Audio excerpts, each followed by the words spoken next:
What's going on, guys? I'm Steve. Welcome back to the channel. Welcome back to another video. If it's your first time stopping by the channel, hit that subscribe button. Trust me, you won't regret it. If you're a returning subscriber, as always, guys, welcome back, and I do appreciate the support. You would think after me doing over 300, I'm about to say 300, after 3,000 plus videos, I would fix my hat before I get on here. But anyway, there's neither here nor there. Listen, I want to talk about a story out of Detroit that I seen yesterday, and I think this is really messed up.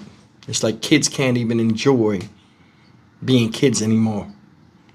And what I'm talking about is there was a pre-prom party at a place called MartinLutherKingJr.SeniorHighSchool. Shout out Martin Luther King Jr. High School out there in Detroit. And they had a pre-prom party like I was telling you guys, and shots rang out. You have a lot of people with prom dresses on, suits, taking pictures, having fun. And there's always somebody to come with some ninjutsu. Now, police are looking for this person here. As you can see, he's not even dressed up to go to the prom. Always the outsiders that want to destroy what's going on inside of something magical. Let's take a look at this. This is a tough video for me to watch because you can see children fleeing in terror, people driving cars and trying to get out of there. And this could have been really bad, not from just a standpoint of somebody getting shot, but somebody getting run over or trampled. It's truly tough seeing these kids go through this. Take a look. As a fun pre-prom party spiraled into a nightmare. And now police are searching for the person who opened fire in the parking lot of Detroit's Martin Luther King High School with teens nearby. Good evening, everyone. I'm Taryn Asher. And I'm Ruth Raj. Fox 2 Scott Wolchek talks with a photographer who was there to catch the chaos on camera. Around 20 shots fired at the senior prom send-off of about 200 students. Hectic, scary. I didn't know where to run. Kids flying out of here in all type of cars, traffic everywhere. Police was just sitting there. I mean, it was a secure area, but it just turned crazy like a movie real quick. Devon Hall had been taking photos and videos of students decked out in dresses and suits to celebrate their prom at MLK Senior High on Detroit's east side when the shots rang out. I recorded just instantly. Then I just started seeing the kids running around, following them, and I was just trying to be aware as I can. And just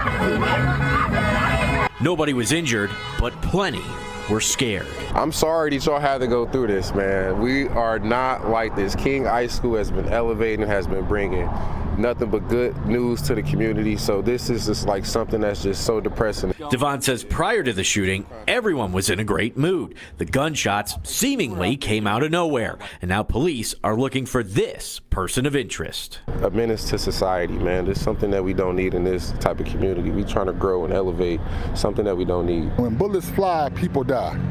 And we just can't have you shooting around a school, around a prom, around a graduation, anything like that. Pastor Mo with the Living Peace Movement says this type of gun violence has to stop. Somebody will get hurt. He believes more mentorships are needed. His words to the students in the video. You didn't deserve to be scared like that. You didn't deserve to have bullets ring out over your one night of celebration. Celebrate and keep on achieving and use this as a tool to say, I'm not going to be involved in violence. Police want to find that person of interest. There is a reward. You can call Detroit Police or you can call Crime Stoppers and leave an anonymous tip at 1-800-SPEAK-UP. Reporting in Detroit, Scott Wolchek, Fox 2 News. All right, guys, let me say this first. Why was the guy interviewed laughing? What is that about? Seems like nowadays, man, you can't go anywhere without somebody acting a fool, some wild shit, motherfuckers trying to kill each other, so on and so forth. This is a prom. A lot of people, when I was in school, they had junior prom and senior prom. I don't know which one this was. I think it was senior prom, but you only get one of each if you ever go to any of them. Some people never went to prom. Me, I wasn't interested in it. I didn't go. But I mean, these kids did. And with the money they spent, their parents spent, a lot of them came in vehicles and were dressed up nice, and to have some degenerate piece of shit just show up on the outside and cause all kind of confusion and inflict terror in people that are just trying to have a good time and finish out their school year, it's not cool, man. That shit ain't cool. And I told you there are people out here that's their only recreation is the recreation, whether it's yours, theirs, or anybody else's. Everybody run around here with this I don't give a F attitude and be dying to prove it. Guy fires shots and then runs off. Make it make sense. Now police are looking for him. It's like people really don't think before they pull that trigger of the after effect, whether they hit somebody or not, of what's going to happen to them in times of anger or just wanting to, you know. This is another thing a lot of people don't think about. I remember when I was younger, there were people that would go to crowds of people, you know, where crowds of people were at, and they would tell friends they was with, like, watch this. And they would pull a gun out and just let the gun off to watch the people run and get enjoyment out of that shit. And then they'll run off too. This might be one of them cases. I don't know. Looking into the situation, it didn't say anybody was hurt. But I mean, come on, man. What are we doing? What are we actually doing out here? And these are young people doing this. You know, like I told you, there are a lot of people on the speeding train to nowhere. And a lot of times they run in packs. And as a young person, your life is your life, and it's up to you to make sure that good happens to you, and you don't have to follow behind somebody else's lead when they speeding to oblivion. Now, check this out. I'm gonna tell you a story real quick. I had a friend I met out here in Houston, right when I was homeless. He was homeless too. He came from Louisiana, and you know I came from New York at that time. I was living in New York before I came to Houston. So I came out here. I have, you know, a mechanical background, this and that. They were sending me to different places, right? To go and apply for welding licenses and stuff. This guy, you know, everybody's path is their own. This guy was so worried about being friendly with me, he would follow me around and watch me get my life in order while not paying attention to his.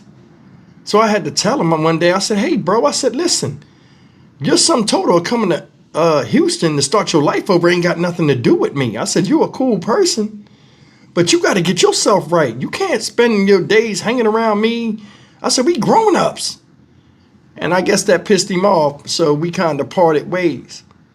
But the reason why I told you that story real quick was because you're starting to see a lot of younger people, mainly men, traveling in packs in their early, you know, they might be friends from when they were young, but from their late teens to their mid-20s, sometimes older than that, just hanging around each other, and it's a bunch of wasted potential. I don't know what this guy's problem is that did this. I don't know how old he is, but doing stuff like that can get you put in the penitentiary, when you come out and try to catch back up with all the time you lost being sat on the shelf somewhere, it never works out. And a lot of times you turn into the type of dude that I was talking about, worried about other people's lives and not worrying about your own. It's upsetting that, you know, this type of stuff happens, but it does. You seen the, I think he said he was a minister. He was saying, hey, we need more mentoring. I don't think that's the thing. I don't. I'm going to tell you why. The only way you can successfully mentor a young man, I mean, it happens once in a while. I'm not doubting anybody, is when you can have unlimited access to that person. Because a lot of people come from broken homes and torn up homes to where whatever time they spend with you, yeah, they cherish it, but they got to go back to the same hell. And it's hard to get past that when you ain't got no choice but to be where you at. I'm going to just say it, leave it at that. This is just upsetting. I didn't mean to go off the rails a little bit. I was just trying to figure, like, you know, why would he do that? You know what I mean? It's a lot of hate and anger in young people nowadays towards each other and everybody else out here that seems to be doing something they're not. And that's the part that's scary. You can't even enjoy yourself or show the fruits of your success or enjoy just being happy without somebody coming and trying to rain on your parade. Stock Market Steve for the Dynamic Reason channel. As always, like, comment, share, and subscribe. I'll see you in the next video. Take care.